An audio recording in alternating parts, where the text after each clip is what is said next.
साईनाथाय नमः। ॐ लक्ष्मीनारायणाय नमः। ॐ कृष्णरामशिवमारुत्यादिरूपाय नमः। ॐ शेषशायिने नमः। ॐ गोदावरीतटशिलधिवासिने नमः। ॐ भक्तहृदालयाय नमः। ॐ सर्वरङ्गनिलयाय नमः। ॐ भूतावासाय नमः। ॐ भूतभविष्यद्भाववर्जिताय नमः। ॐ कालातीताय नमः। ॐ कालाय नमः। ॐ कालकालाय नमः। ॐ कालदर्पगमनाय नमः। ॐ मृत्युञ्जयाय नमः। ॐ अमर्त्याय नमः। ॐ मर्त्याभयप्रदाय नमः। ॐ जीवाधाराय नमः।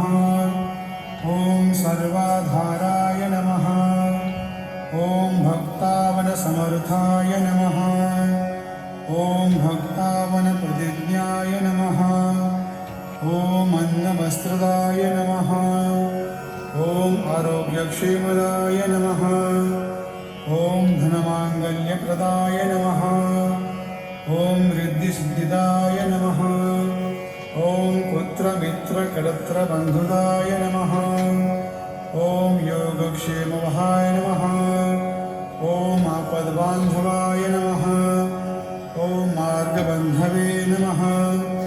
ॐ भुक्तिमुक्तिस्वर्गापवर्गदाय नमः। ॐ प्रियाय नमः।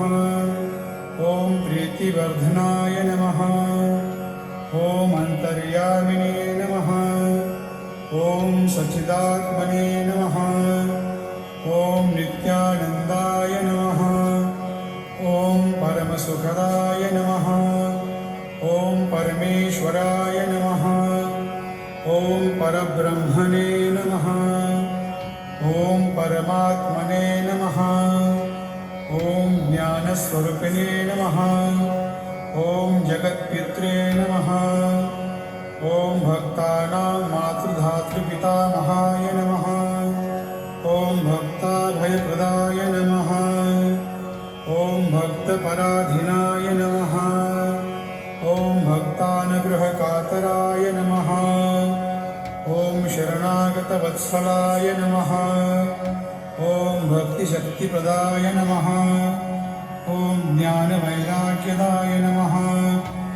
ॐ प्रेमप्रदाय नमः।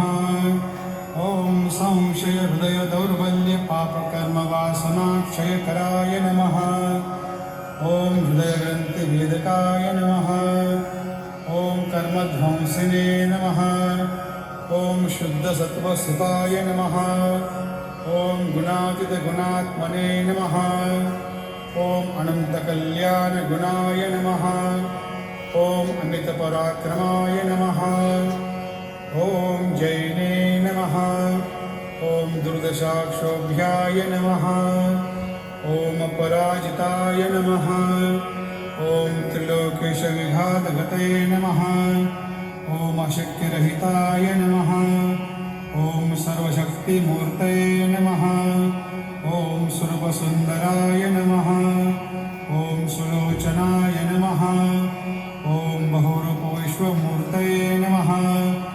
ॐ अरूपाव्यक्ताय नमः। ॐ अचिन्त्याय नमः। ॐ सूक्ष्माय नमः। ॐ सर्वान्तर्यामिने नमः। ॐ मनोवागतीताय नमः। ॐ प्रेममूर्तये नमः। ॐ सुलभदुर्लभाय नमः। ॐ असहायसायाय नमः। ॐ अनाथनाथदीनबन्धवे नमः। ॐ सर्वभारभृते नमः। ॐ अकर्माणिककर्मसुकर्मिणे नमः। ॐ पुण्यश्रवणकीर्तनाय नमः। ॐ तीर्थाय नमः। ॐ वासुदेवाय नमः। ॐ सताङ्गतये